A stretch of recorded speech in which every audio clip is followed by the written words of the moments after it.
Buongiorno, buonasera, benvenuti amici. Welcome, my friends. My name is Vincenzo, and welcome to that channel, the only channel, Fountain Pen Therapy.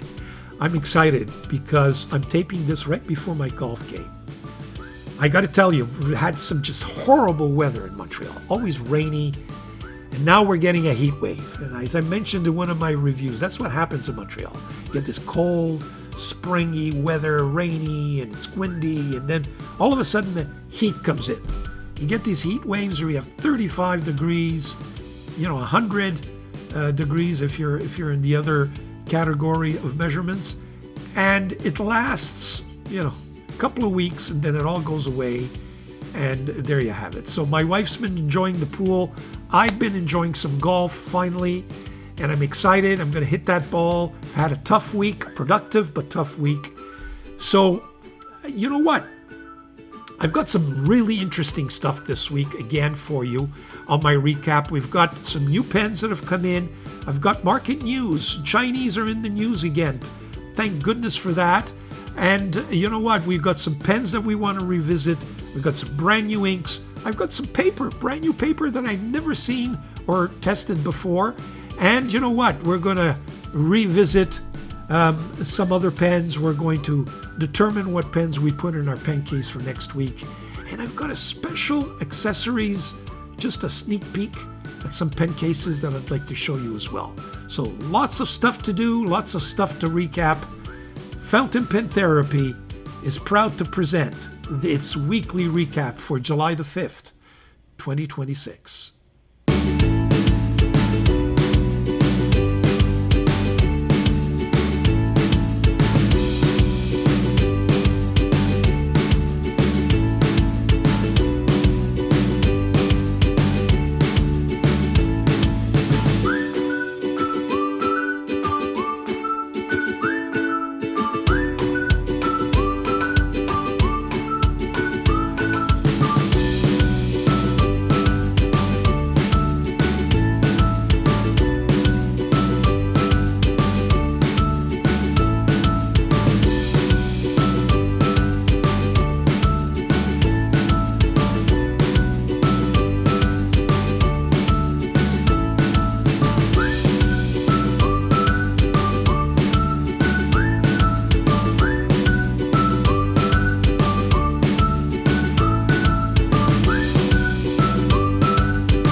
Okay, market news, first segment. What's market? Well, we've got some new stuff from China.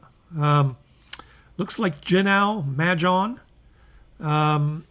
are up to some good, finally. Let's go to my computer. First of all, I think I showed you this before. These, by the way, all these Chinese pens I've ordered, so you should be seeing them sometime soon. They're on their way, as they say. They're across the ocean and somewhere either on a plane or a boat. This is the Majon N15, which is a kind of a double-nibbed pen. One has a glass plastic nib, and the other one has, I hope, that flex nib. We shall see. Next one is the Jinao X169. I've ordered the blue, the red, and I'm not sure. I think I went for that black one as well. We shall see. That's the X169. What else have I got? Majon and Jinao have come out with imitations of the Pilot E95S. This is the offering being made by Majon. Interesting that they came out with them at the same time, practically. Majon B32. I've ordered, I believe it's this gold version that I preferred. We shall see what that gives in a fine nib. Jinao's was out first, and I hesitated because I couldn't find any of them with the fine nib. They were all either the hooded nib, the upturned nib, or the extra fine. I finally found one vendor that was selling the fine, so the fine was maybe it's going to come a little bit later, but I've ordered it in this silver profile. that you have there. There you have it. So that's what's new in the Chinese market that I think is worthy of mention. Next, Pineider has come out with the Pineider Alba Classic with this beautiful material. I think I'm going to order that pen. It's $334 Canadian. Oh, this is not the... this is the ballpoint. I'm wondering if they have it in a fountain pen. They must. Yes, here it is. Okay, so the fountain pen is a little more expensive. Mind you, it looks like the same shape as the La Grande Bellezza, but we shall see. It's $387 at Appleboom. What else have I got? Pen Chalet's got this beautiful Delta 4-rings Chrisman Night, $360. Take a look at that beautiful resin. I really like the 4-band. I've ordered the Delta Glow, so that should be on its way sometime soon. But I prefer this multicolored band there. My God, that's gorgeous. Next, Leonardo has got a fairly inexpensive pen for once in a while, and it's the Virtuosa model in all these really good-looking resins at $139 or $140 at Pen Chalet. Probably available with other vendors as well. Oh, they call it the exclusive Virtuosa fountain pen, so maybe they're exclusive to Pen Chalet. It's a good price, $139. What else have I got for you? At Gold Spot, you have Dieman Inkvent calendar for 2026. Usually these things come out for Christmas, and we already have it on pre-order. There you have it, the Inkvent calendar. It's a big hit every year. Pre-order it if you're interested. Next, Casa Stilografica has got a Pilot Justice 95. This pen has been on my radar for some time at 234 euros. I might go for it so that it can finally form part of my collection. So there you have it. That's what I got for you in terms of market. Those are the pens that have attracted my attention. Hopefully you have yours and just some ideas for you. Stay tuned. Next segment. Okay, so we're back. Let's take a look at what's new in the Fountain Pen Therapy Studios. And as usual, we will start with paper. Now, it's just not because I finished my challenge to find the best alternative, in my mind anyway, to Tomoe River Original No. 7 machine paper that we should stop reviewing whatever paper comes our way. And one of the notebooks that I wanted to look at, I was always curious. I think you've heard of the Lochby. They have cases and all kinds of products. And in some of their products, they have notebooks. And their notebooks, and I have one right here, are supposed to be 65 GSM or 68 GSM Tomoe River paper. So it's thicker Tomoe River paper. Now, is it Sanson? Is it something else? I'm assuming I purchased this on Amazon. Probably paid a premium for it, but I did want to get it to us for today or for this particular recap. And I thought it'd be interesting because the Tomoe River paper 68 GSM that I have is in fact 68 GSM. So we can compare the two and see whether or not this notebook rivals with the original No. 7 machine, Tomoe River 68 GSM. Okay, and it's just another notebook for us to review. Okay, excellent. So let's go to my overhead camera. I'll show you the product itself. Here it is. As I mentioned, I purchased it on Amazon. And prices can vary, but it's roughly about $20, $25. Not cheap, because it's a small 72-page notebook, as you can see. So right away, it wouldn't satisfy my needs or my immediate needs. This would have to be kind of an ancillary notebook that I could add for my daily use. It's also dot grid. I couldn't find it in just grid, graph. So that's what I prefer, or lined. I'm sure it is, but I couldn't find it available. So rather than have the blank, I went with the dot grid. As you can see, it's nicely bound, nothing fancy. It's got a cardboard backing. The paper itself feels a lot thicker than 68 GSM, I can tell you that. Feels a lot more coated than normally Tomoe River paper feels. But look, we shall see. If I compare it to, let me just take out. This is a notebook that I purchased from Nanami Paper. And I can tell you that there is a big difference between this one and how light this is and this thicker paper. This is much thicker than this one.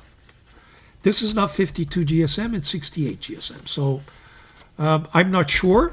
If I take out some of my, let me just pull out. These are my ink, good ink impressions. These are my swatch books with the original Tomoe River paper.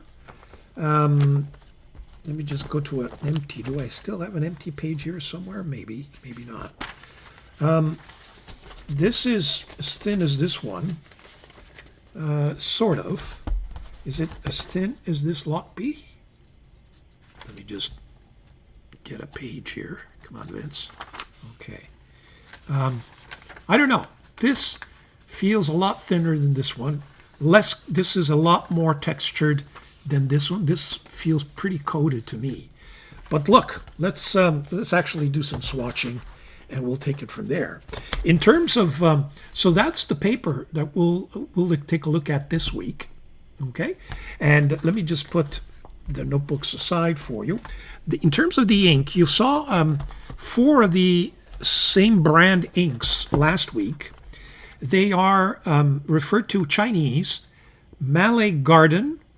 They are from the Misty Forest edition, or a set, if you will. They're described as, most of them here are described as chromatography fragrance inks. So by definition, they should be a little bit lighter, okay? We reviewed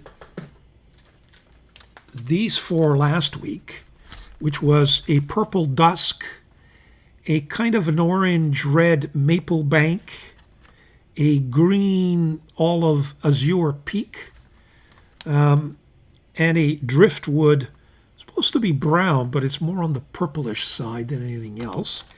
And this week we will review a red ink by the name of Red Flame, I guess it would be kind of a pinkish Sakura Snow, a blue Stream Shadow, and a green, let me turn that around, Deep Emerald. So these are the 4.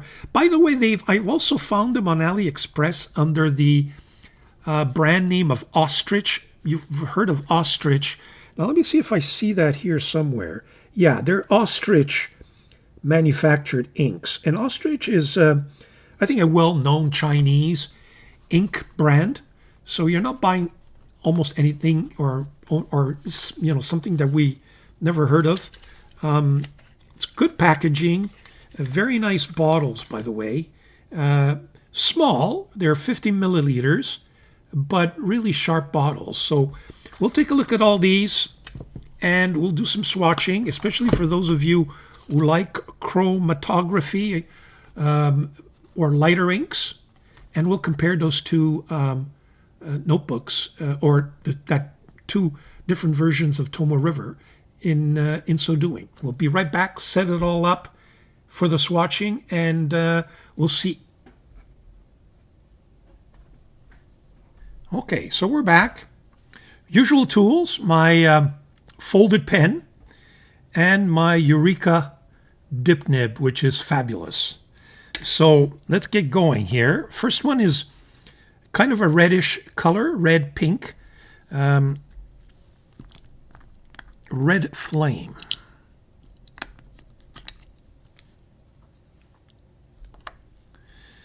Okay, here we go.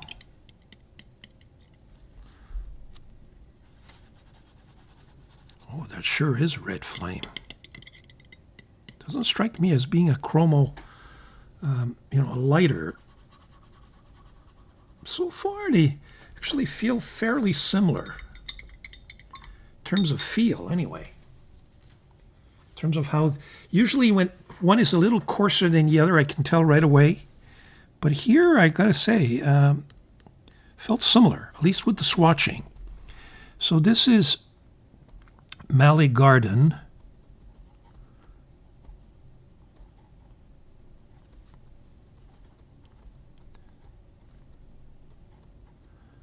Or MALLEE. I speak French, so MALLEE would have had to have an accent here. So maybe it's MALLEE Garden. Red Flame.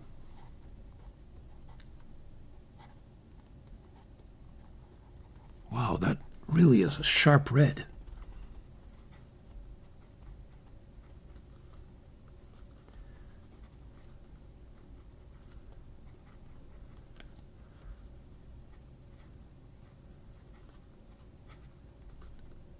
To my great surprise, and we'll see how the lines shape up, whether they're horizontal or vertical. This has a lot more texture, although feels a little more coated than the real Tomoe River. So again, this is TRP number 7, 68 GSM. And this is Lochby. How do I spell Lochby? Tomoe River paper, 68 GSM. I don't know. I don't believe that it's a number 7. Probably Sanson. And I'm hoping it's the most recent, new and improved Sanson. Okay, here we go. But I figured that, I did not have that notebook when we did all the comparisons. Never thought about it, and then I saw it on Amazon. I said, wow, this is maybe something we should look at. Okay, the next one is Stream Shadow. It should be a blue. Okay, well, this you could see right off the bat that it's a little bit lighter. It's not as intense a blue. You can see there's a light shade to it, but still very nice. Let's see how it writes. So this is Stream Shadow.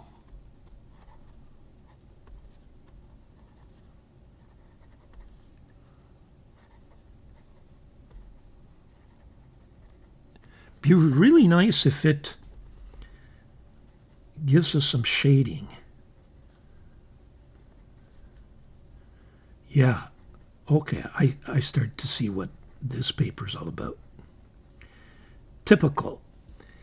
You can feel the stickiness on this one. So it's Sanson, as opposed to the fluidity that I see on the number 7. Okay.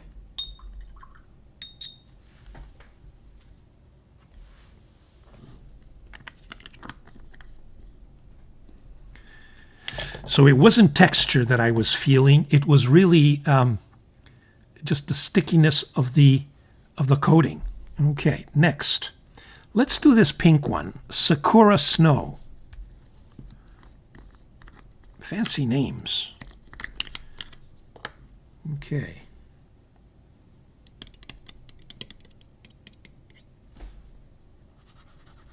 Yeah, expected this to be fairly light, and it is. Not my favorite inks, as you know. I like intense inks, but I know that some of you have asked for them. So just like shimmering inks, I'm not Great fan of shimmering inks, for pens anyway. Sakura Snow.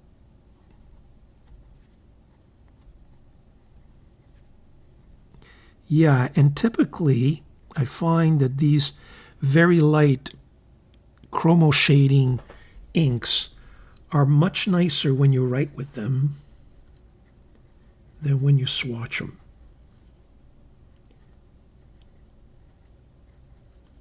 There we go. Yeah, I could feel the tension in the paper. It's kind of like holding me back slightly. And I invite you to take a look at my video where I kind of go into detail about that stickiness with some of the, and it's not because those notebooks are not any good or absolutely not. Like I mentioned in my video, they're excellent fountain pen friendly notebooks. It's just a question of comparing them to Tomoe River number 7, and also my taste. This is the green. Yeah, I could smell the fragrance on this one. Deep Emerald.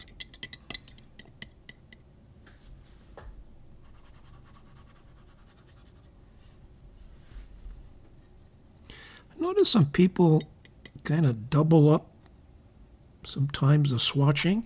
I always ask myself why they do that. I've never been able to figure it out.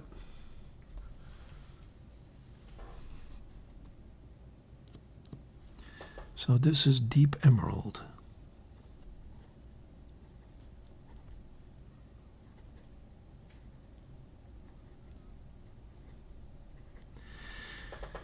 So we should, you know, some people argue that, I don't know about the new improved, but when Sanson came out for the first time, some people were saying that the performance of in swatches was even better than the original Tomoe River paper.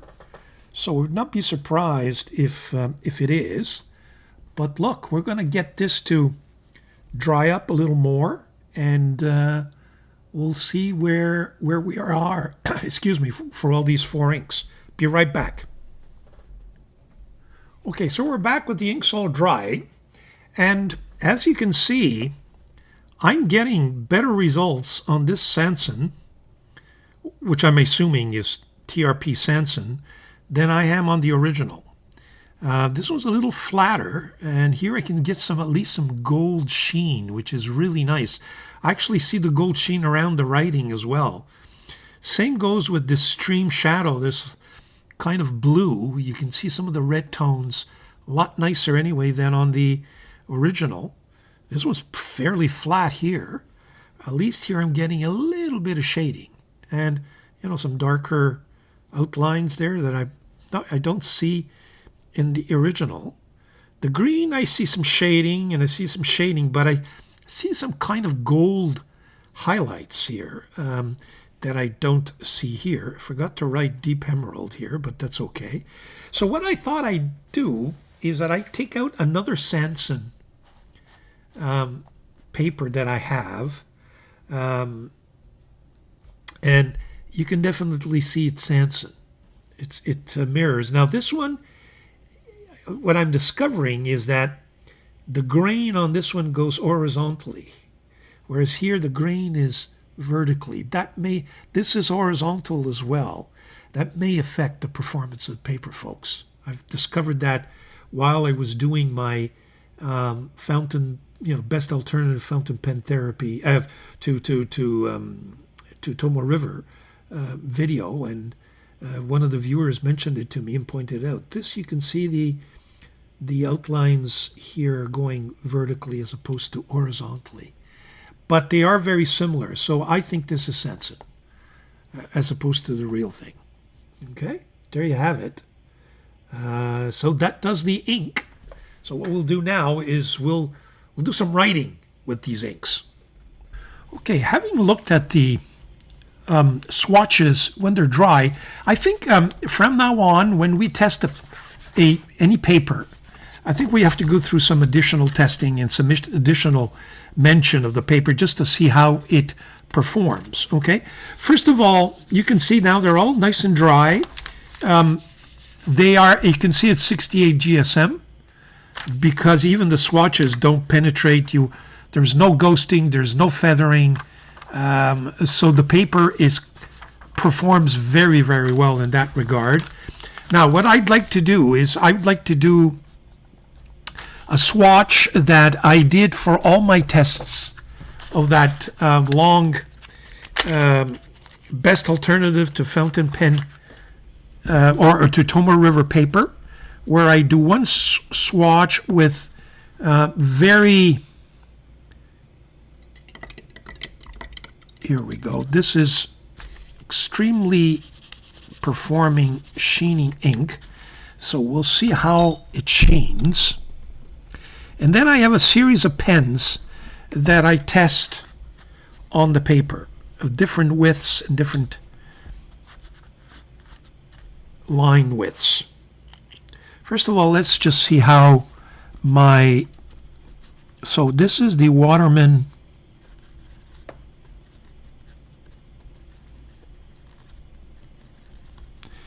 Okay, I could tell you right away that I'm not getting the line width on this. Let me just, here. Not getting the line width that normally I should get with the Waterman Edson. It's very thin, slippery. It's not consistent at all. Yeah, I'm struggling to get some flow here. So sticky, thin line, and obstructed flow. Oh, what an awful writing experience when I compare it to Crenna. What else we got? The second one I like to test with is my Sailor KOP. So this is Sailor.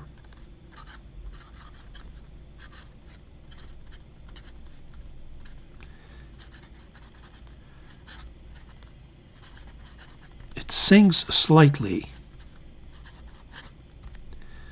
but okay line width.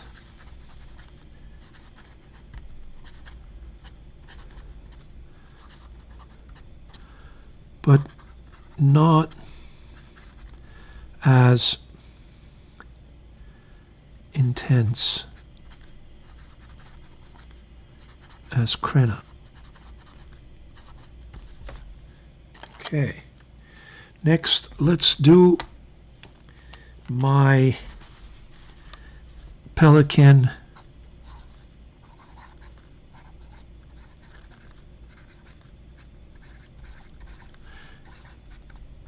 get a sticky experience.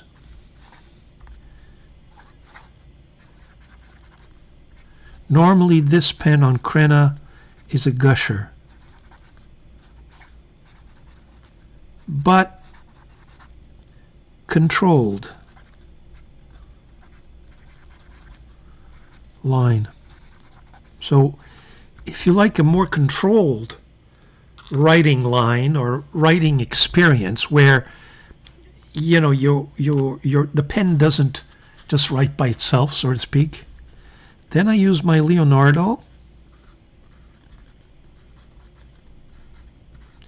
Yeah, this is normally a very thick medium, so I'm getting a very thin medium line, controlled but smooth.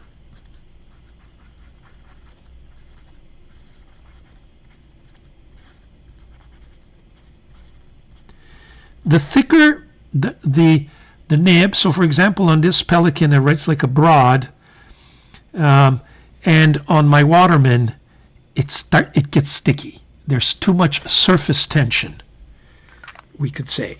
Let's test it with my Scribo fine nib.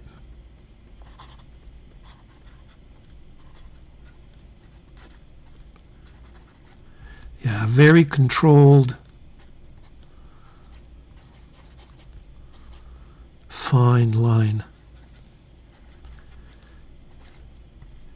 So I think this paper does a lot better with finer nibs, fine or medium, than it does with broader nibs. So stubs and broads, this nib would have a sticky, obstructed flow, in my view.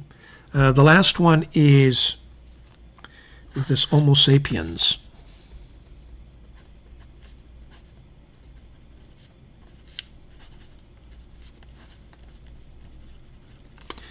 Yeah, very fine, clean line. So flow less than Crenna, thinner than Crenna, not a smooth writing experience.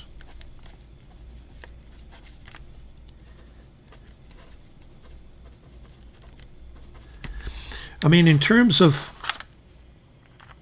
what we see on the other side, sorry about that if I was off camera, you can definitely see that it is a 68 GSM, so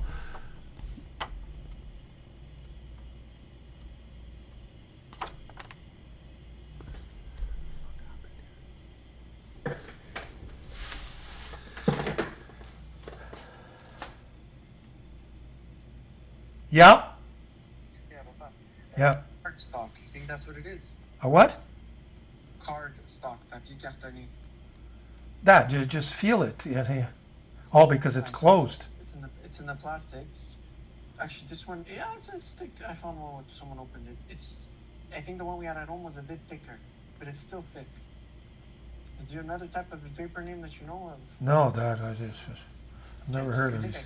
I can print with this on anything. It's paper. Yeah, well, that's the other thing. If it's too thick, then it won't print, eh? So it's good. It has a printer and it says multi. Okay, well then it's good. It's printable. If it's thick enough for you, that's the one. Okay, so thank you. Okay, ciao.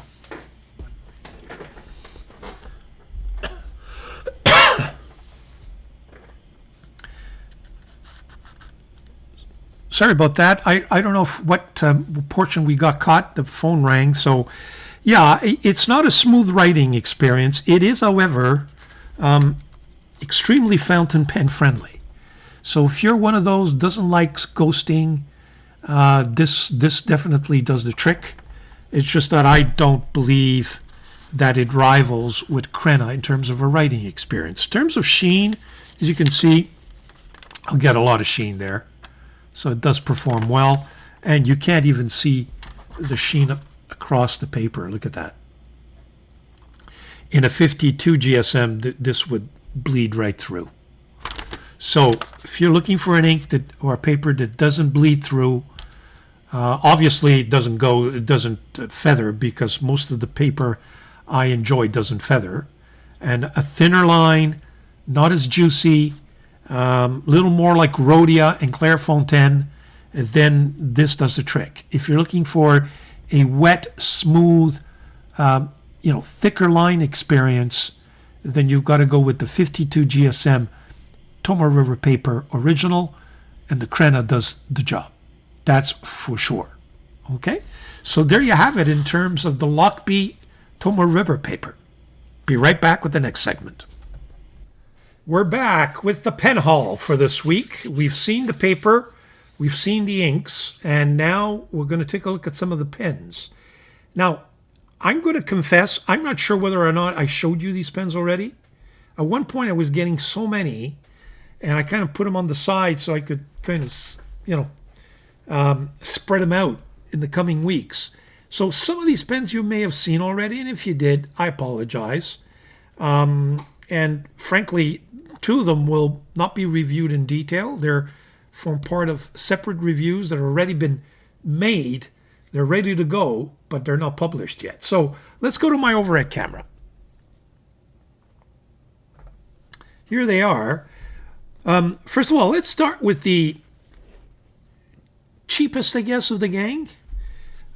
K-Glue. Now, some of these K-Glue pens that I've seen, and one of the viewers mentioned, you should check out K-Glue.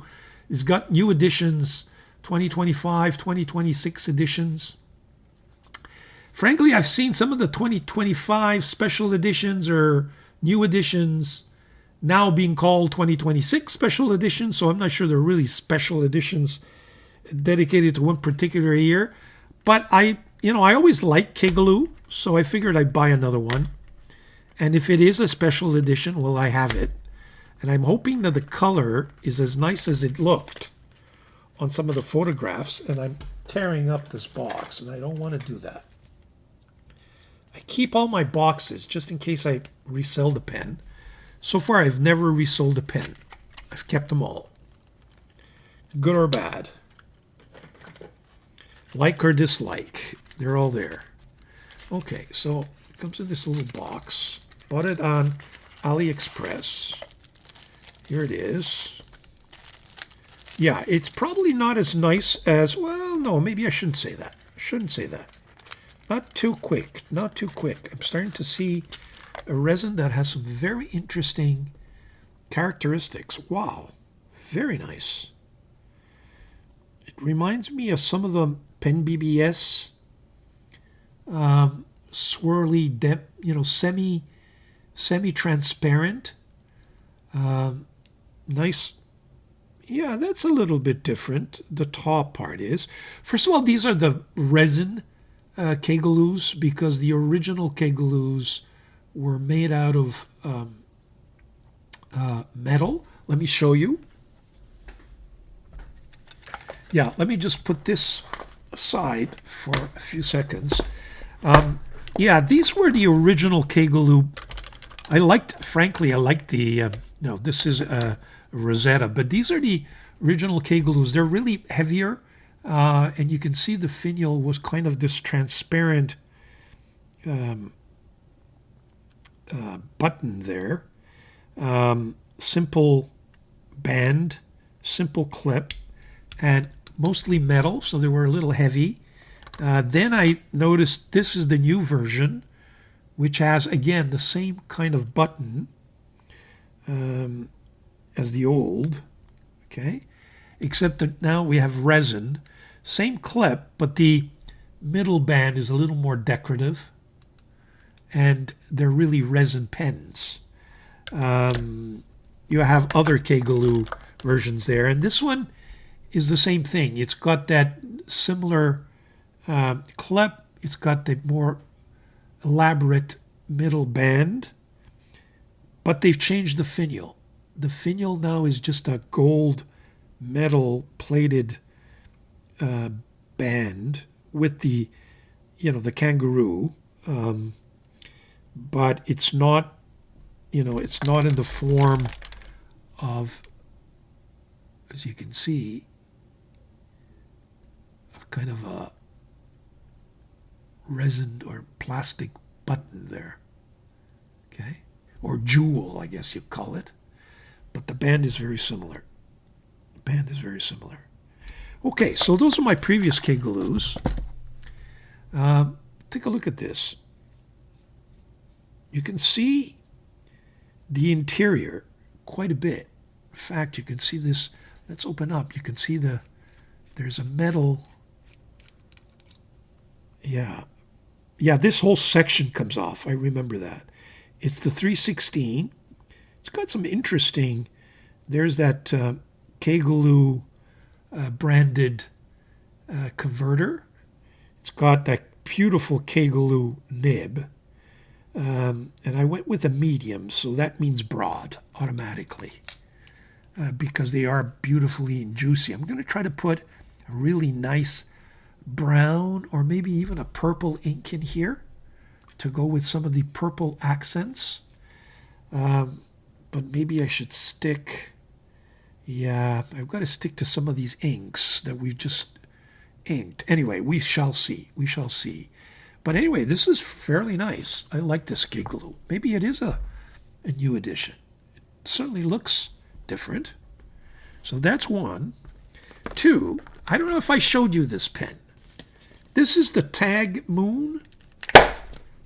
It's a company that I've reviewed already.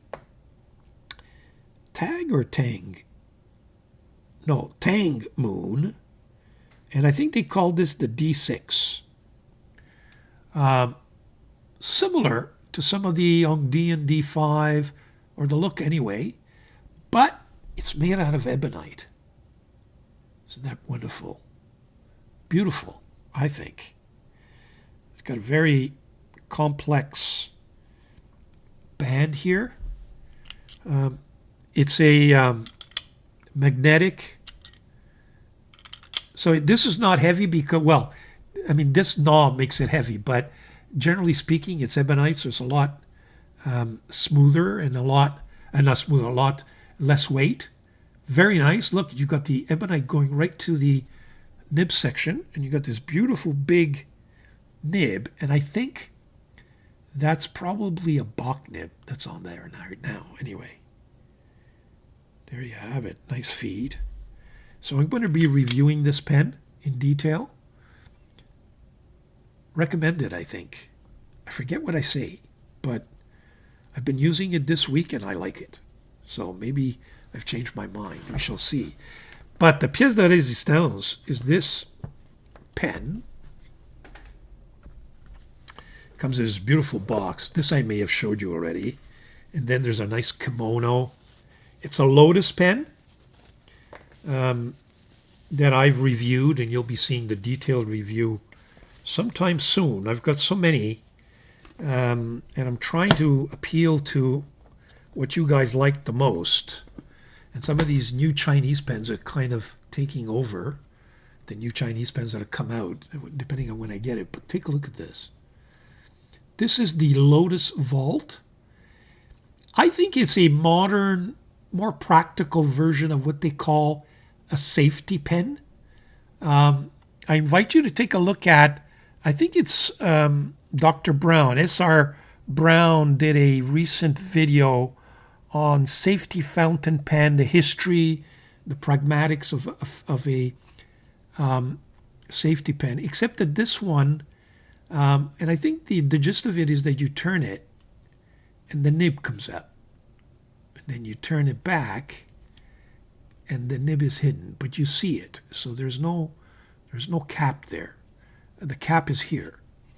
What makes this pen a little more practical is that it has a cartridge converter, as opposed to some of the safety pens that Santini makes, where literally the ink is there and you've got to cap it so that, turn it around so that the ink flows into the cap and somehow wets the feed and the nib section, and then so it kind of creates a mess. I don't know how that could be practical, but take a look at SRB Brown if you're interested in safety pens.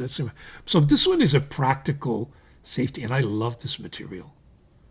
This is all ebonite, and it's Lotus, so it's Lotus quality. Stay tuned. You'll be given a detailed review of this pen sometime very soon. So there you have my pen haul for this week. I will be writing with this Kegeloo.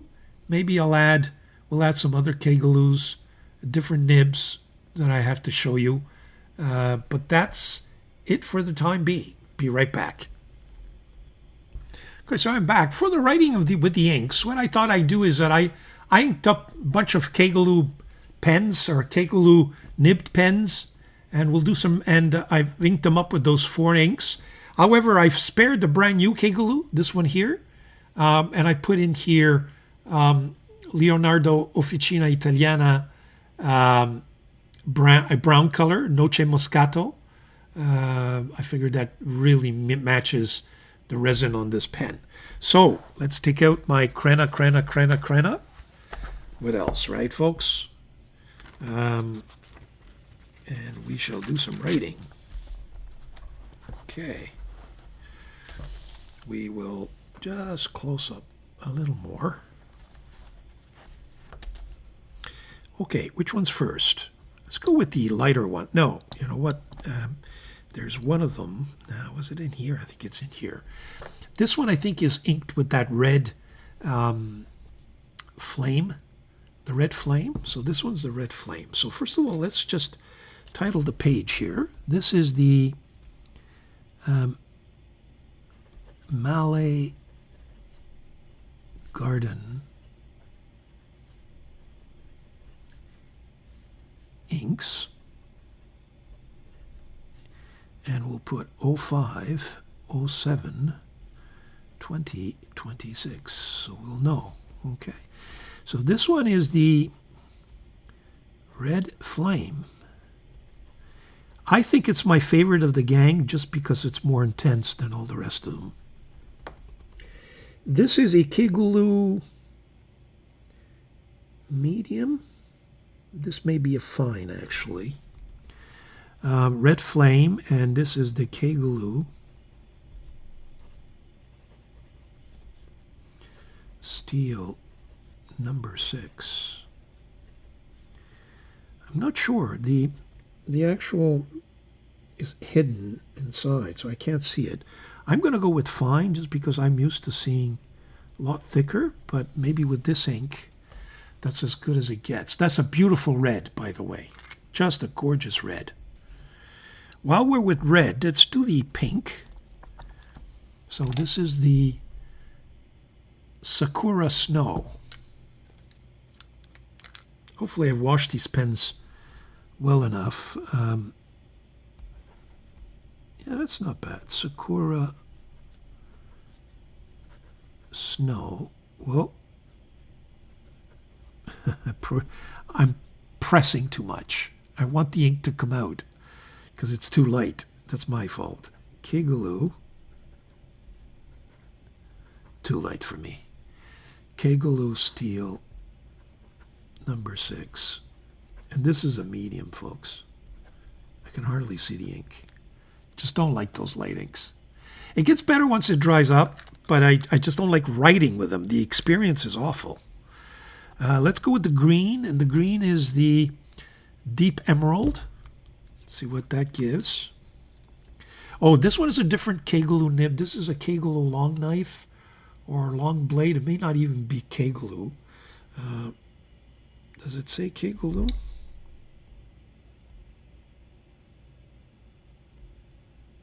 No, it doesn't. Okay.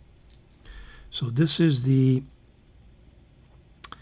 green emerald.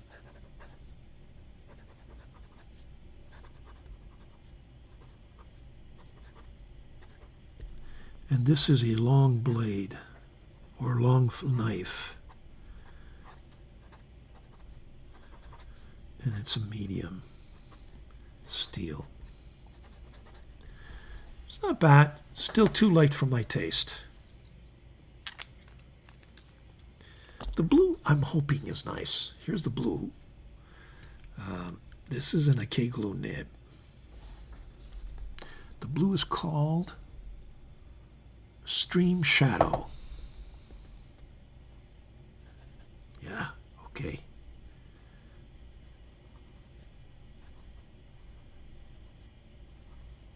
I can feel it.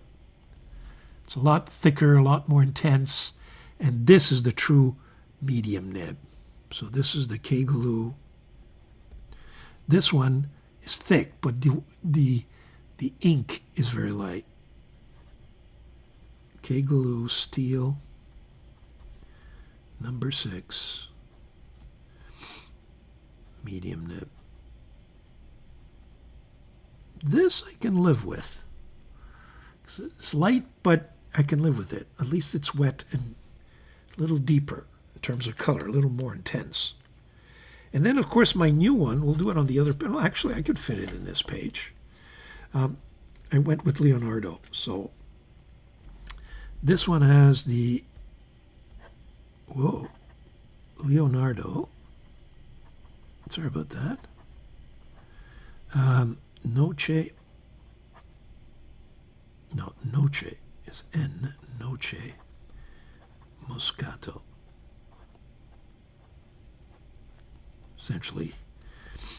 nut brown, if you will. And it's a Kegaloo. I don't like this nib. It's scratchy. Steel, number 6, medium, but scratchy. So it's got something wrong with it. Don't know what it is, but it's not to my taste. So we'll have to play around with that ink.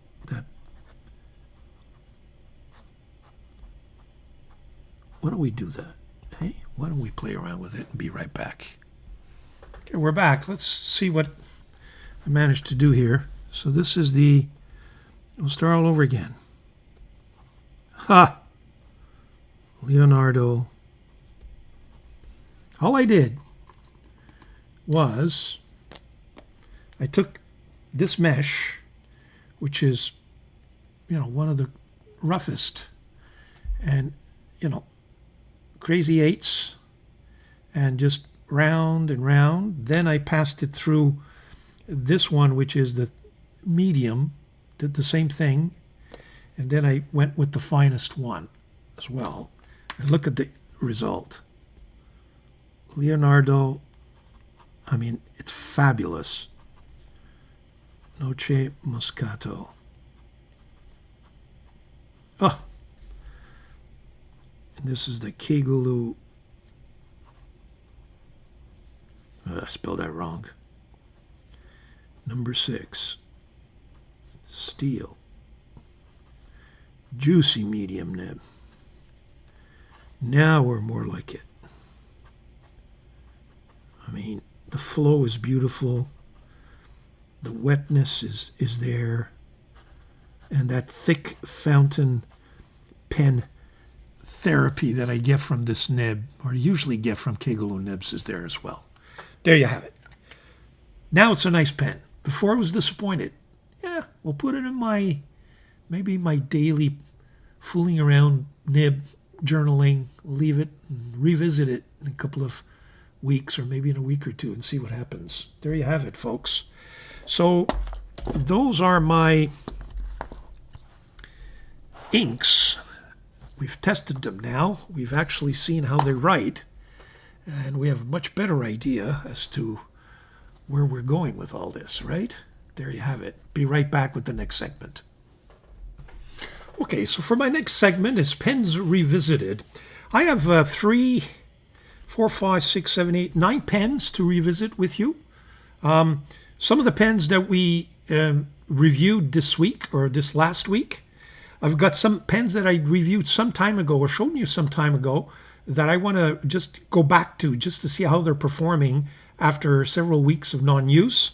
And I've got one Genow 9019 that I forgot to mention last week when we spoke about all those 9019s. So there you have it. Let's go to my overhead camera.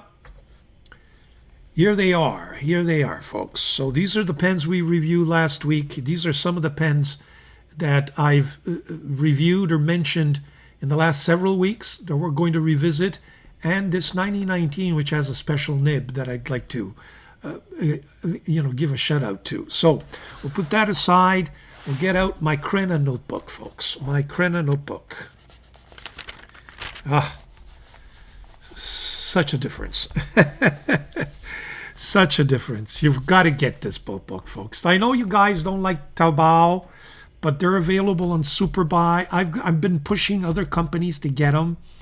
I wrote to Sterling Ink. They are now using Koji paper or Sanson paper. The person who answered did not appear to be receptive when I mentioned Crenna paper. That's too bad for them. And I've shut out to Inkforge. I believe he's got some products on site, but he's looking to add more.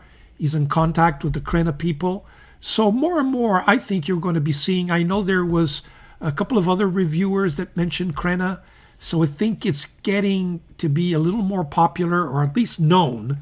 So jump on it, folks, now that you can. Okay, what do I like to visit? First one is this Peng Cheng Year of the Horse pen. I think it's a gorgeous pen. I love yellow. It's a heavy pen. It's a metal pen, and it's probably, designed after some kind of a Mont Blanc derivative of some sort. That's my feeling anyway. If any of you recognize what this design looks like, some would argue JFK, the JFK pen had maybe some resemblance to this. There may be others, but I don't know if the Ferrari pen also looked like this. So we're going to revisit it.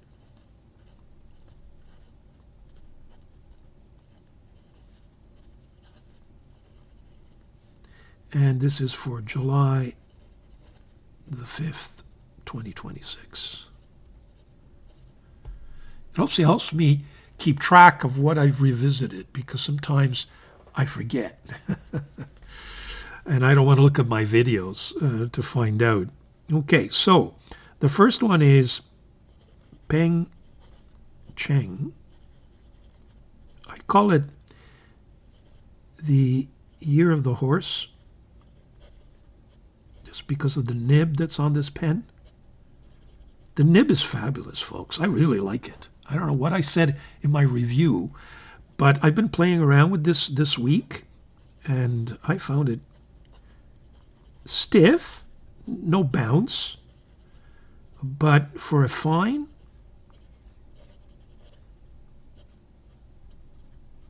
juicy. It's got that Ear of the Horse. See, I don't know if you can see it. Peng Cheng. Very nice. Now, it's amazing. If I would have called this the Ongdian N8 or something, you guys would have jumped on it. You would have bought it. You would have, it would have thousands of views. But because it's called Peng Cheng, it's not, people question. But I did want to revisit to tell you that it's a nice pen. If you can find it at a good price. Even better, from the same brand, is this thing. I mean, this is titanium, folks. And a very light titanium at that. Look at the clip, the design of that clip. The way it's kind of all engraved, and you can feel the engraving. The way they put Peng Cheng Yu Pin on the center band. Look at that, nice machined. And you've got a nice eagle. I think you get various motifs. I chose the eagle one. And you get different motifs on the barrel. You can also get one that's just plain. And I think this pen, anyway, last time I wrote with it, it's got the Peng Cheng standard nib. Okay. So this is the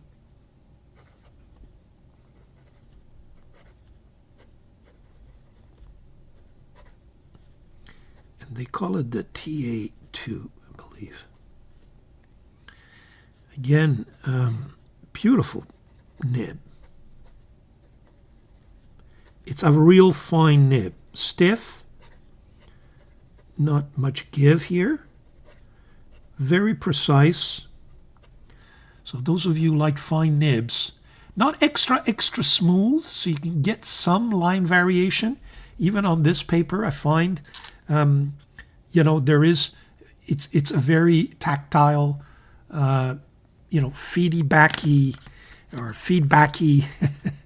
fine nib, which is fine. Then there's this thing. I don't know, folks, where you guys not appreciate this pen. Again, if I called this Majon, God knows whatever, titanium or TI 45, you guys would have gone crazy for this pen. But because it's called spoke design, you're shying away even from the video. Too bad for you folks. That's all I can tell you. This is a beautiful pen. I don't care what anybody says. It caps with a screw, with a threading here. It's got the beautiful titanium, both in, you can get it, I think, in different versions, but in gold and in its titanium, color. Beautiful Yo-O nib. Take a look at how juicy this thing is. So this is the spoke design. What do they call it? The axle. TI, I believe they call it. Just a perfectly tuned, broad Yowo nib. Can't be more perfect than this. Steel number 6. Doesn't have any engraving on it. Oh, yes, it does. It's got the logo of Spoke design. Oh, I missed that. Very light. But it's there. Folks, this is a beautiful pen. And you can throw it in a bag. It won't get damaged. It's titanium.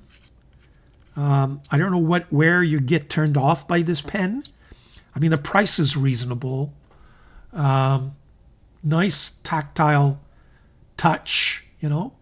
Gravitas would sell this for $200, at least. Very nice. Recommended, folks. I don't know why it hasn't caught on. Okay, let's go back to this thing. A pen that I hated. First of all, I found a solution to my nib wouldn't line up with the clip. And then a very bright viewer said, why don't you just turn the nib so that it lines up? And that's exact. I mean, it didn't. I guess this nib doesn't have a notch where you have no choice but to go and the nib can just turn on you the way you want it. So that's exactly what I did. And there it is. It now lines up. Now, does it write is the question. It's a cartridge, but it is writing, to my great surprise. That number 5 Moonman nib. Oh, no, actually, this is the lemon nib, is it not? No, Moonman. It's kind of a Moonman snake nib.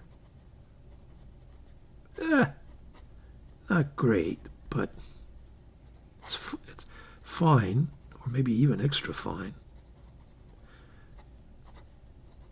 Just a little too textured for my taste. But it is writing. It's small. It's compact. I guess there could be some use for this. Let me just see. I have this notebook that I like to carry around sometimes sometimes, you need just a small notebook that you can throw in. I like to use either a suitcase or a bag I usually use a man's purse to put my wallet, my keys. And I have this portable sort of a clip holder. And as you can see, it fits nicely in there. And you could use it, throw it in a bag and not worry about it because it is metal. And frankly, I mean, it's too expensive. It's just because it's Mahjong,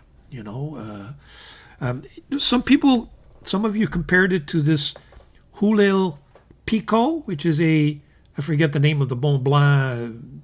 I know Hemingway Jones ordered the original Mont Blanc of this. I mentioned all this in my review of this pen. I got this clone before he got the real thing, and then of course he returned it. He was seriously disappointed. Has been disappointed with Mont Blanc ever since. But a lot of you compared it to this pen, and yes, it does compare.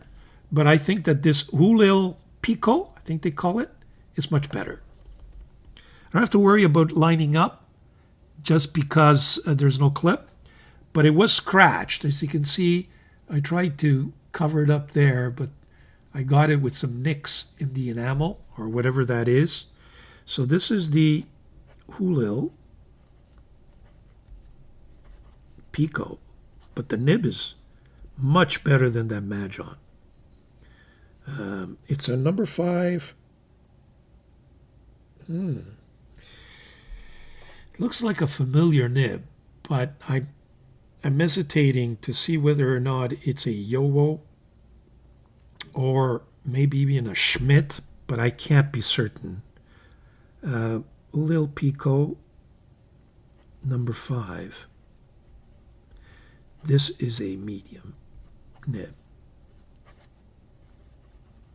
But to my great surprise, when I took out this pen again to revisit, it wrote beautifully. No dry nib issues at all, at all, at all. So I don't know if I gave it a clean bill of health in my review, but certainly it's writing much better than this thing.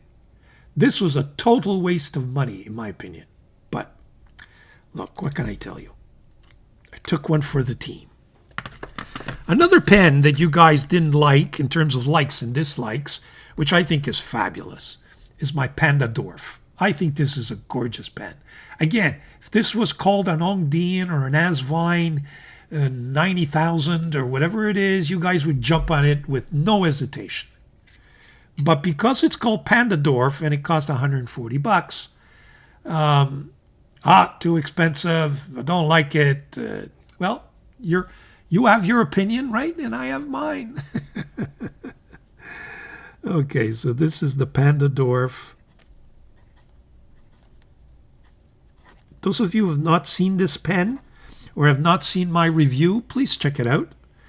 Panda Dwarf, and it's the Bamboo Forest or something like that.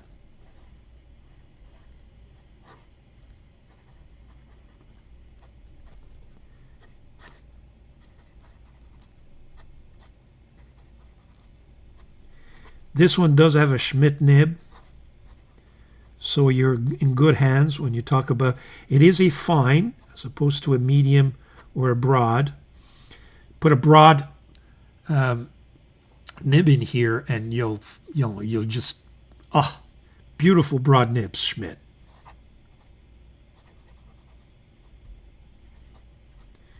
Again, took this pen out, hadn't used it in a little while. And I tested it right before I did this video, and it just wrote just a little bit here. You see a little bit of hesitation there, but otherwise, once it got going, not at all, no dry issues. I have another pen for you that I haven't used in a while. We'll see if it writes. This, I didn't do a separate review for this. This is one of the, I think they call it Yongsheng. Actually, it's on the, Yongsheng. It's one of the divisions of Wing Sung. So this is the Yongsheng.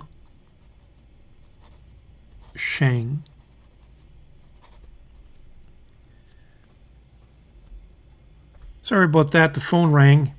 Yongsheng, and I believe this, they call, the number I found attached to this is the 9071. I call it kind of the blue swirl.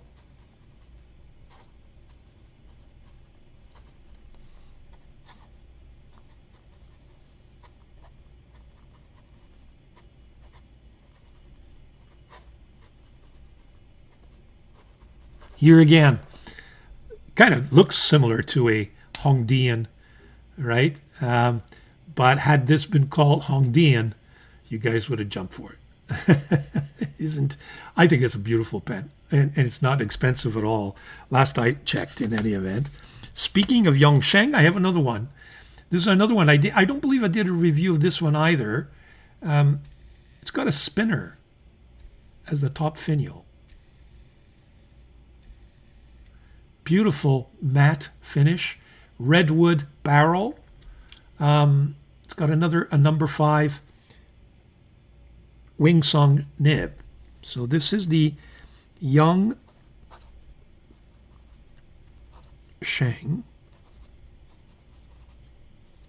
By the way, this ink is because you'll ask me, the Shinsan Chinese Garnet. Very nice inks. Reviewed those as well. Check it out. One of my recaps. I've ordered more, so we'll see more of that ink shortly. I don't know what number or what. There's no description. I bought it on Taobao, and they're not good at giving you names, unfortunately. So I call it the Rosewood. Okay. Very nice nib, by the way.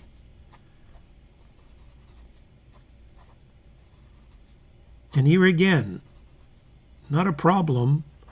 It's a number 5 Wing Sung. Fine steel, of course. Writes very nicely. Beautiful pen. I just love that rosewood. And if you like fidgety things, you get the spinner. Not very expensive either. So I figured I'd revisit a bunch of pens that maybe were not as popular. Now we're starting to see Genhouse come out with the pens. Mahjong is coming out. Hopefully we'll get some pens from Asvine. I don't know about Ongdian. They may be dead. But having said that, you had to go to somewhere else. And we went somewhere else. And I think I found some very interesting products. And, we got to go beyond the big five, as they say. Here is this Genhouse. This was the Genhouse with that flex nib that I reviewed some time ago. I noticed that what we did with this is that we eyedroppered this pen. So it may have burped into the cap, and I think it stained that cap because I can't get it clean with water. I'm going to have to put on a brush. Or I don't know if it got into, but it looks like it stained not only the barrel, this ink anyway did, but there you have it. But I forgot to mention this one with this flex. Let's take a look at how it performs. So this is the Genhouse with a flex modification.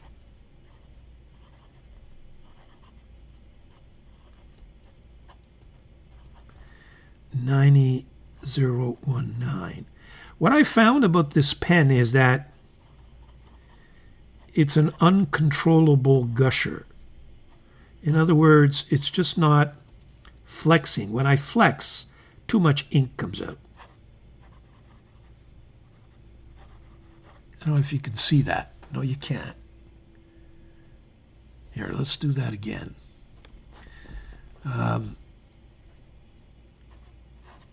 See how much ink just comes out of there? Look at that. So that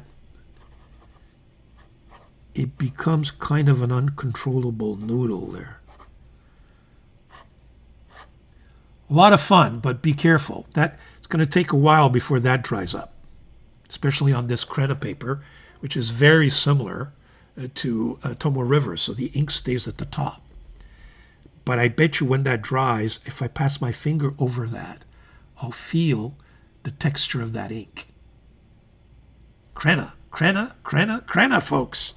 Don't give up. Don't give up. You've got to get the Crenna paper.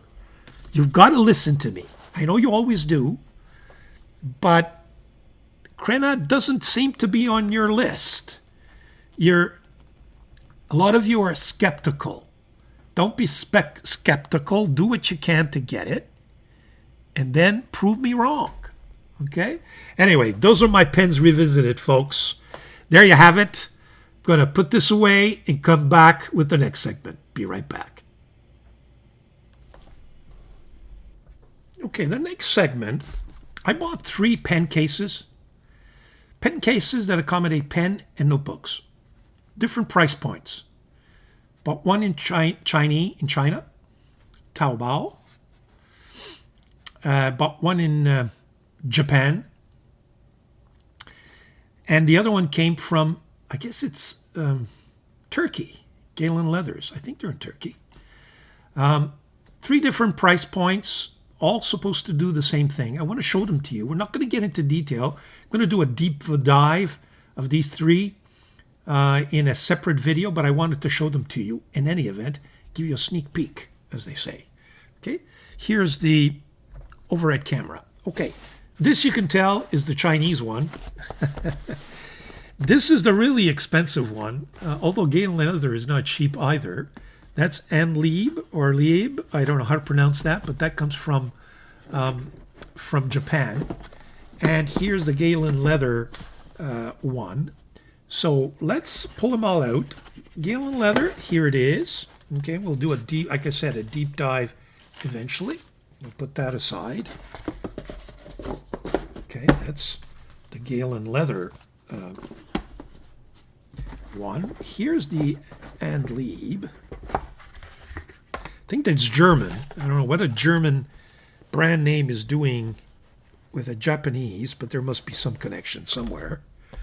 This is beautiful as well. So this is Andlieb. I have another one in black, which accommodates just pens. So this is the Andlieb. Actually, we should put it so we can see the brand names, the Galen leather there. Okay, and then I've got this Chinese one. Now it did come in all fairness, in a plastic kind of a wrapper. Remove that.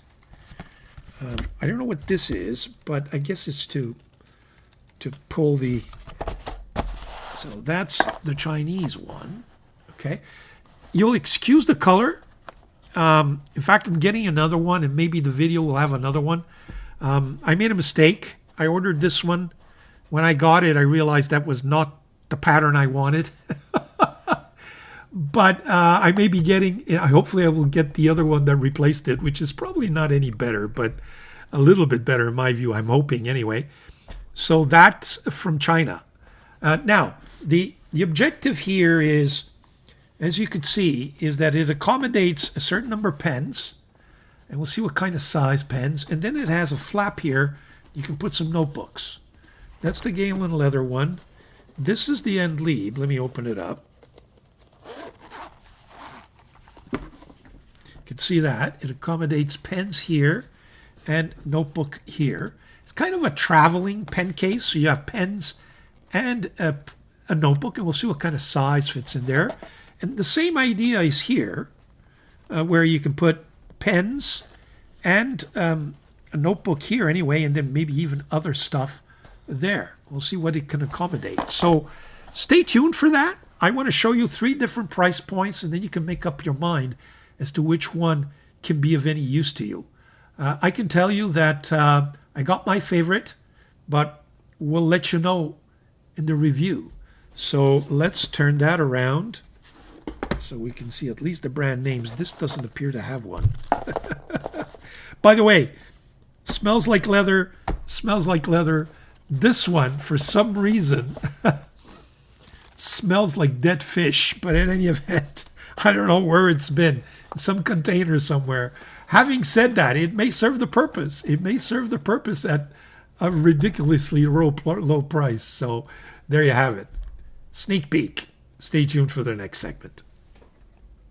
We're back for the next segment, which is what are going to be my weapons for next week. You'll recall that last week the weapons were broad nibs, pens with broad nibs, but cheaper pens. And we said that we would do more expensive pens with broad nibs in this episode. So here they are. Let me take them out for you. I've got them all already planned. And we're not going to be able to put all of these in my pen case, but we'll choose. This is two Marte Modena, a make that no longer exists, that I'll explain in a few minutes what it's all about. I've got a Taccia with a sailor nib. This is an Omas original Bologna, the real Bologna. This is a Marlin, again, another Italian Marlin 1. This is my Pilot A23 in broad. This is a Bexley pen, Posthumus. Can never pronounce that. Here is my Mont Blanc Meisterstück Vermilion. What else is there in the name? I forget, but it's essentially a fancy 146. Okay. Here's my Delta Magnifica Amalfi. This is a Leonardo Momento Magico Bella di Notte. This is a Tebaldi N60. This is a Gioia Alleria limited edition. Here is my Gravitas Monster. This is my Delta Reserve, or Reservoir, I should say. This is an Admoc M800, but with a Pelican nib. That's why it's expensive. This is a Radius Settimo, which is essentially a just a shoot. Actually, Leonardo bought out the brand Radius, but it's really a Leonardo at the end of the day, with the Radius profiles. And this is a Montegrappa Traversium, I believe is the name. So I'm going to choose from these. Maybe I will not. Maybe we'll do writing with all of them. But at the end of the day, 10 of them will find their way into a pen case. Be right back with my Crenna notebook, and we'll do some more writing. Okay, so we're back. We'll do some writing with my weapons for next week. By the way, look at the Crenna. You got some ghosting, but not that much. It's not the end of the world. Not the end of the world. Even, I'd say, even better than Tomo River. Okay, Montegrappa Traversium. So first of all, this is the, hopefully they all write. And if they don't, well, you'll know that we have a dry nib issue. Weapons for next week.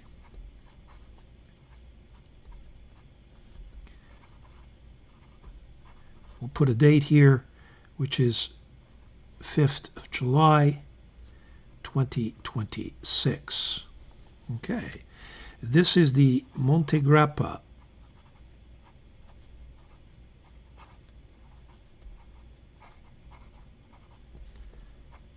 Now, I want to get this right. It's Tarvisium.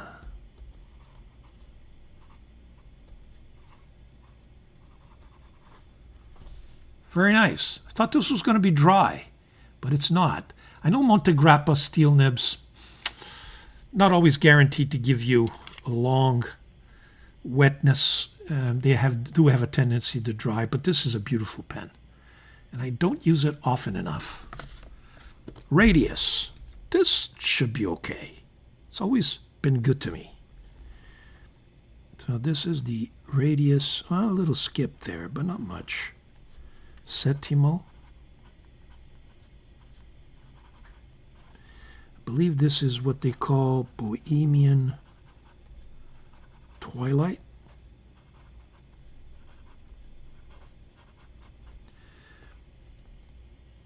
I think the Montegrappa was Paradise. Well, there's no room, but it's Paradise Falls. Next, Pelican. Nib, anyway. This is a Admoc M800 Blue Galaxy, or at least half of it is Blue Galaxy, but it has a Pelican 18 karat broad nib. There it is.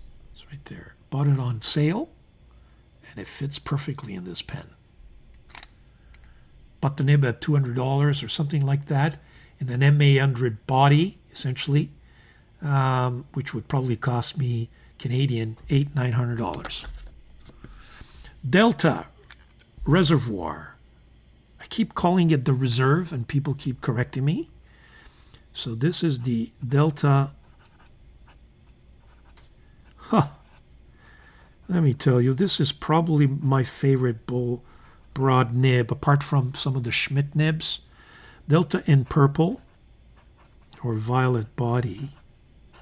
And of course, it's a reservoir because, for those of you who don't know, it has a huge reservoir. By the way, Delta now has the same system, except with a plastic reservoir. So it makes the pen a little bit lighter, okay? And probably cheaper to manufacture.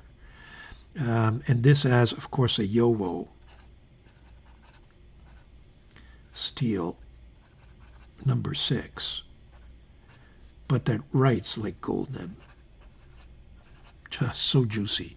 The only gold nib so far in all this gang is this Pelican, by the way. They are more expensive. Well, talk about a juicy broad nib. I mean, if this section wasn't so slippery, it's the only disappointing aspect of this pen. It takes a lot to get used to. Gravitas Monster. And it has the number 8 steel nib. Of course, it's a broad, but very nice. I'm still hesitating to buy the titanium version of this or the new VAC 2.0. We shall see. And then they're coming out with this beautiful wraparound nib soon, so maybe I'll save my money and wait for that. Next, this is a limited, I think Gold Spot, limited edition Joya Alaria. Joya Alaria. And the resin is peacock. I think they only made 50 of these pens. It's somewhere, it should be indicated on the pen somewhere. I thought I saw it. Where would I see it? I was convinced I saw it written somewhere. Don't appear to see it anymore, but I think it's on the cap somewhere. Right there. 07 of 50. There it is. Okay, beautiful, beautiful. Yeah, this has a number 6 steel Yowo. Tebaldi. N60, and it has a funny name. I think it's Marcan Blue or something like that. This is supposed to be a double broad, but it doesn't write one like one. And Tebaldi is out of business. It was bought out by Montegrappa, I believe, and then I don't know what Montegrappa did, but it closed it down, I guess. Tebaldi N60. And I think it's spelled this way, Marcan Blue. This is a steel, number 6, double broad, but as I mentioned, it writes like a broad, or a thick medium, actually. Not sure what that nib comes from, but it suspiciously looks like a Bach nib, with a fancier feed. Okay, next page. Gotta go quickly here. This is the Leonardo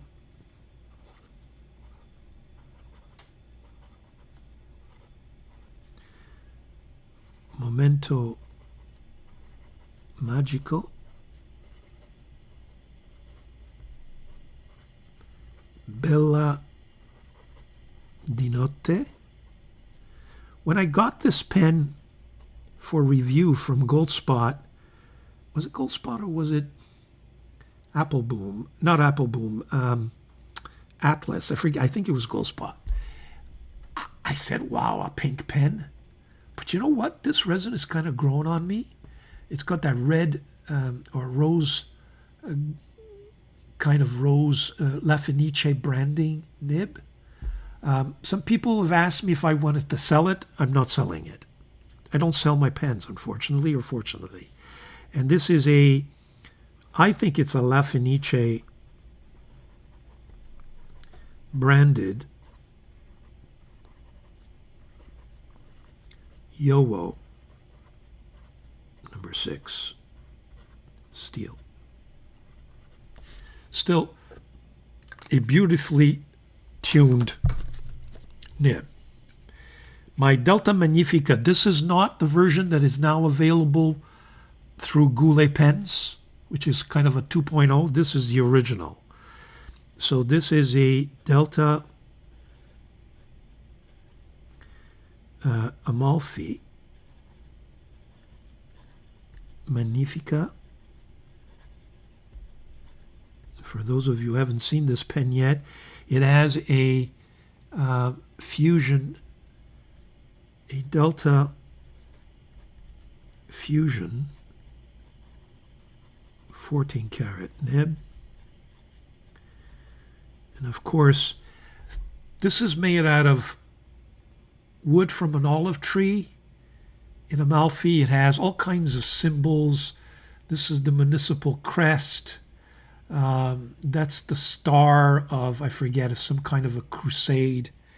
The Magnifica center band, gold all kinds of gold trimmings. There's a compass there. Beautiful, beautiful pen. And of course you got the light blue from the sky and the darker blue of the Mediterranean around Amalfi. Just gorgeous, gorgeous pen, but it's the original. Okay, this is much maligned pen.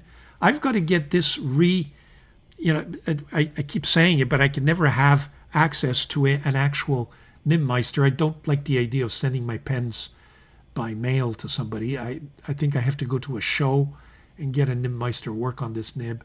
I don't know what possessed me to get this Mont Blanc, and you'll see right from the get-go it won't write.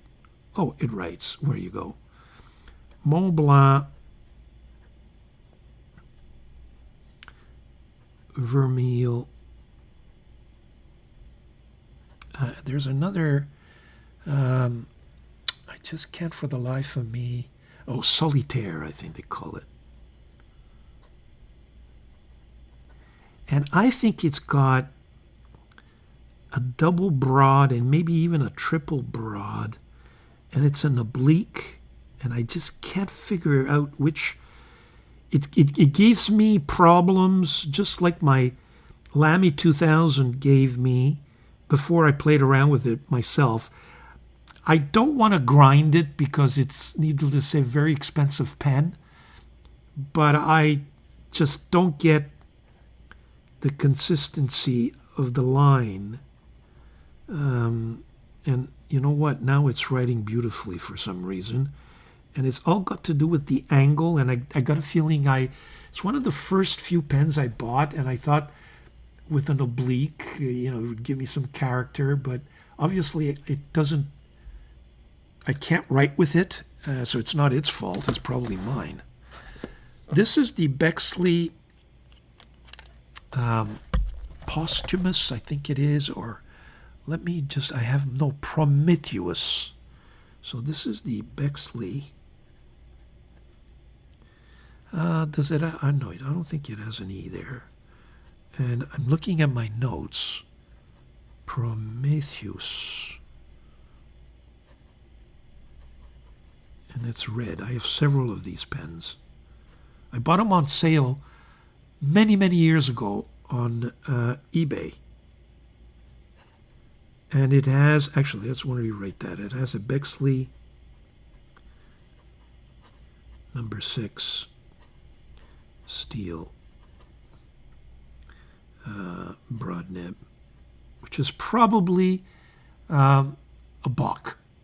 By the way, this oblique is, needless to say, it's an 18. Well, needless to say, it's an 18 karat. Okay. We shouldn't say needless because there are 14 karat. This is my Pilot 823, which I regret getting in broad. Pilot Custom 823. Does it have a 14 or an 18? 14. This has a Pilot number 15. 14 karat broad. I mean, it does write fairly thick for a Pilot nib. It's somewhere in between medium and broad. I just think that with this kind of nib, I wanted to get a fine nib.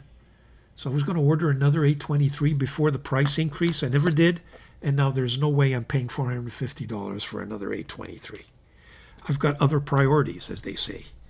This is the Marlin. It's a fun little pen. Marlin 1. I'm not even sure they make them anymore. And it's got a Marlin. I don't know if it's a Yowo nib, but it's a Marlin branded. Number 5 steel nib. Marlin 1. Nice resin. Smallish, but really comfortable pen. Okay, let's Do I have a... Yes, I do. Because that red ink is going to make a mess. Okay, here we go. Again, as you can see, the ghosting is really tolerable. I know some of you hate it, but to me, that's tolerable. Now, what do we do here? We got Omas. This is beautiful pen.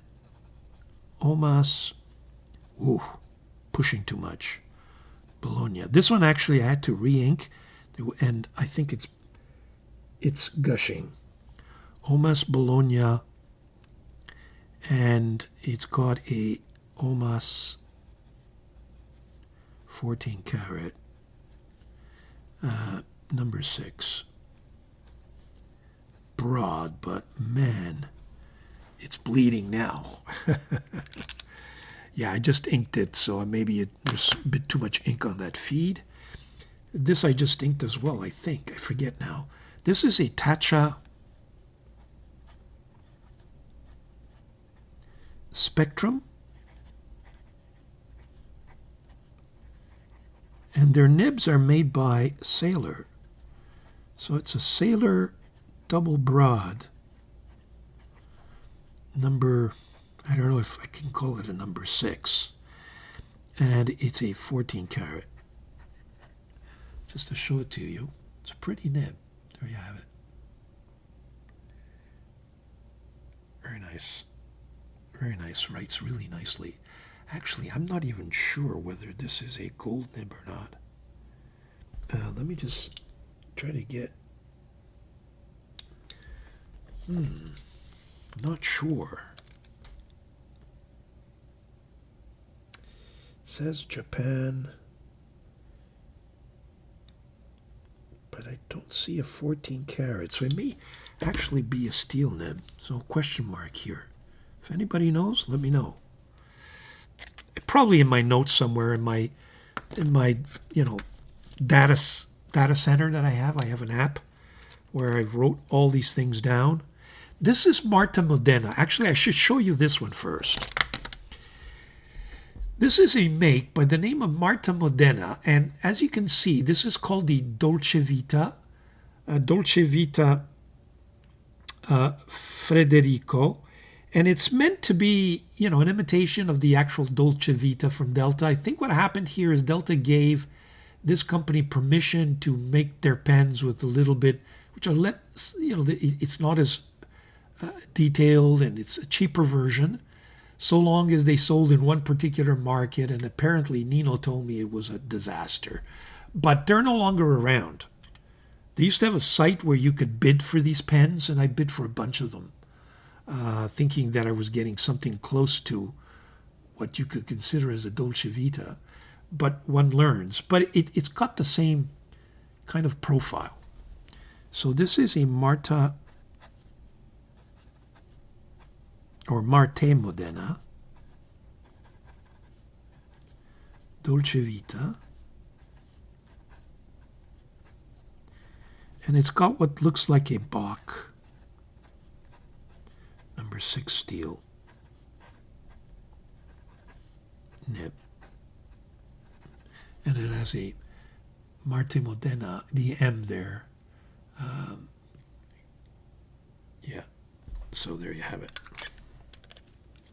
Next, now, this is another Marta Modena. This they call the Chronicle, as you can see. So it does have characteristics of the Delta pen. In particular, a pen by the name of the brand, the model is Journal. Standard, but very nice red resin. Nice shape, really well done. Fancy converter like Delta likes to make. It actually probably has a blind cap here. You can probably unscrew this part. No, you can't, actually. I thought you could. Yes, you can. As you could see, like some of the Delta pens have. So this is the Marta Modena.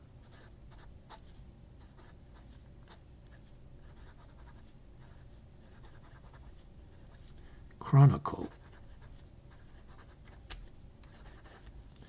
And again, this has a Bach. It's not flowing properly, probably because the ink is crusted on me. This is a pen that I just primed a little bit. but I've got a feeling it's got all kinds of crust there. It's not writing properly. But it's a beautiful pen.